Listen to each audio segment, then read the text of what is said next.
ನಮಸ್ಕಾರ friends, fantastic ಊಟ ಚಾನಲ್ಗೆ ಸ್ವಾಗತ. ಇವತ್ತು ನಮ್ಮಮ್ಮ ಕಡಲೆಕಾಳಿಂದ ಚೆನ್ನ ಮಸಾಲ ಮಾಡಿದರು. ಹೇಗೆ ಮಾಡೋದು ನೋಡೋಣ. ಸೊ ಮೊದಲು ಕಡಲೆಕಾಳನ್ನ ನೀರಲ್ಲಿ ಹಾಕಿ ರಾತ್ರಿ ಫುಲ್ಲು ನೆನೆಯಕ್ಕೆ ಬಿಡಬೇಕು. ಸೊ ಇದು ನೆಂದಾದ್ಮೇಲೆ ಇದನ್ನು ಒಂದು ಕುಕ್ಕರಲ್ಲಿ ಹಾಕ್ಕೊಳ್ಳೋಣ. ಇದಕ್ಕೆ ಚೂರು ಉಪ್ಪು ಹಾಕಿ ಸ್ವಲ್ಪ ನೀರು ಹಾಕಿ 4 ವಿಷಲ್ ಕೂಗಿಸ್ಬೇಕು.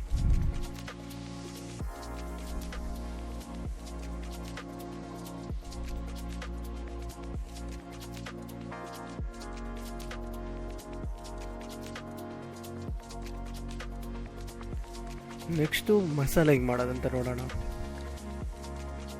3 ಟೊಮ್ಯಾಟೊ, 1.5 ಈರುಳ್ಳಿ, ಚಕ್ಕೆ, ಲವಂಗ, ಬೆಳ್ಳುಳ್ಳಿ ಆ್ಯಂಡ್ ಶುಂಠಿ.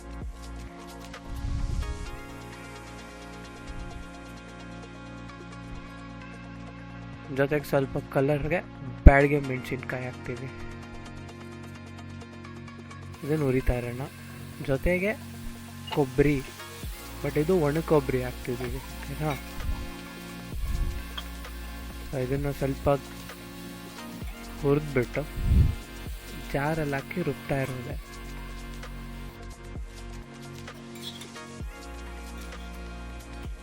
ಬಟ್ ಇದು ಫಸ್ಟ್ ತಣ್ಣಗಾಗಬೇಕು, ಅದಾದ್ಮೇಲೆ ಜಾರ್ಗೆ ಹಾಕಿ.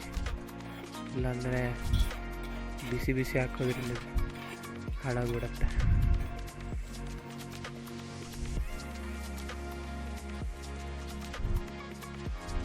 ನೋಡಿ ಆಗಿದೆ. ಈಗ 4 ವಿಸಿಲ್ ಕೂಗಿಸ್ಬಿಟ್ಟು ತಣ್ಣಗಾಗೋದಕ್ಕೆ ಬಿಟ್ಟಿದ್ವಲ್ಲ, ಅದನ್ನು ಒಂದ್ಸಲಿ ಕಡಲೆಕಾಳು ಕರೆಕ್ಟಾಗಿ ಕುಕ್ ಆಗಿದೆಯಾ ಅಂತ ನೋಡ್ತಿದ್ದೀವಿ. ಈಗ ಒಂದು ಬಾಣಲೆಯಲ್ಲಿ ಒಂದು ದೊಡ್ಡ 2 ಈರುಳ್ಳಿನ ಚಿಕ್ಕದಾಗಿ ಕಟ್ ಮಾಡಿಬಿಟ್ಟು ಎಣ್ಣೆಯಲ್ಲಿ ಹುರಿಬೇಕು.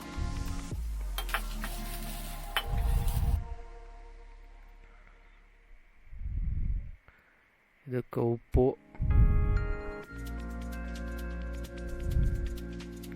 2 ಚಮಚ ಚಿಲ್ಲಿ ಪೌಡ್ರು, ಧನಿಯಾ ಹಾಕಿ ಸ್ವಲ್ಪ ಕುಕ್ ಮಾಡೋಣ ಅದೇ ಎಣ್ಣೆಯಲ್ಲಿ.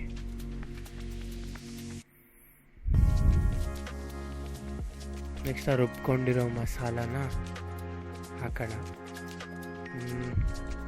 ಆ ಜಾರಲ್ಲಿ ಸ್ವಲ್ಪ ನೀರು ಹಾಕ್ಬಿಟ್ಟು ಅದನ್ನು ಆಮೇಲೆ ಹಾಕೋಣ. ಈಗ ಒಂಚೂರು ಅರಿಶಿನೂ ಹಾಕಿದ್ದೀವಿ.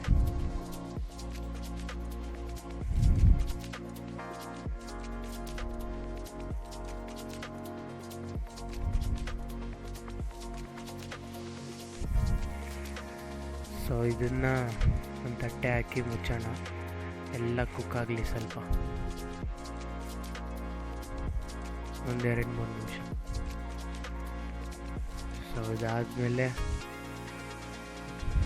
ಆ ಮಸಾಲೆ ಎಲ್ಲ ಸ್ವಲ್ಪ ಕುಕ್ ಆಗಿರುತ್ತೆ. ಸೊ ಇದಕ್ಕೆ ಒಣಗಿರೋ ಕಸ್ತೂರಿ ಮೆಂತ್ಯನ ಸ್ವಲ್ಪ ಕ್ರಷ್ ಮಾಡಿ ಹಾಕೋಣ. ಸ್ವಲ್ಪ ಟೇಸ್ಟ್ ಇಂಪ್ರೂವ್ ಆಗುತ್ತೆ. ನೆಕ್ಸ್ಟು ಆ ಬೇಯಿಸಿರೋ ಕಡಲೆಕಾಳನ್ನು ಇದರಲ್ಲಿ ಹಾಕೋಣ. ಒಂದೇನದು ಹೇಳೋದಂದರೆ, ಕಡಲೆಕಾಳು ಬೇಯಿಸುವಾಗೂ ಸ್ವಲ್ಪ ಉಪ್ಪು ಹಾಕಿದ್ದೀವಿ. ಸೊ ನೋಡ್ಕೊಂಡು ಉಪ್ಪು ಹಾಕಿ ತಗೊಂಡು ಸ್ವಲ್ಪ ಹೊತ್ತಾದಮೇಲೆ ಮಸಾಲೆ ಎಲ್ಲ ಕಡಲೆಕಾಳು ಒಳಗಡೆ ಹೋಗಿರುತ್ತೆ. ಇದಕ್ಕೆ ಹುರಿಗಡಲೆ ಪೌಡರ್ನ ಹಾಕ್ತೀವಿ, ಸ್ವಲ್ಪ ಥಿಕ್ನೆಸ್ ಜಾಸ್ತಿ ಆಗಲಿ ಅಂತ. ಇದಕ್ಕೆ 2 ಚಮಚ ಹಾಕಿದ್ದೀವಿ. ನಿಮ್ಗೆ ಎಷ್ಟು ಬೇಕೋ ಅಷ್ಟು ಹಾಕ್ಕೊಳ್ಬೋದು. ಈಗ ಲಾಸ್ಟ್ಗೆ 1 ಚಮಚ ಬೆಣ್ಣೆ ಹಾಕಿದ್ದೀವಿ. ಟೇಸ್ಟು ಸಖತ್ತಾಗಿರುತ್ತೆ. ಸೊ ಸ್ವಲ್ಪ ಹೊತ್ತು ಅದು ಬೇಯಿಸ್ಬಿಟ್ಟು ನಾವು ಒಂದು ಬಟ್ಲಲ್ಲಿ ಹಾಕ್ಕೊಂಡು ಈಸಿಯಾಗಿ ತಿನ್ಬೋದು.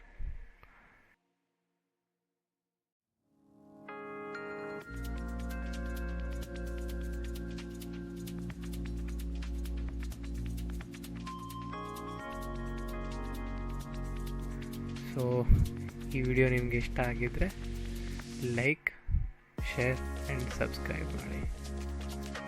Thank you for watching.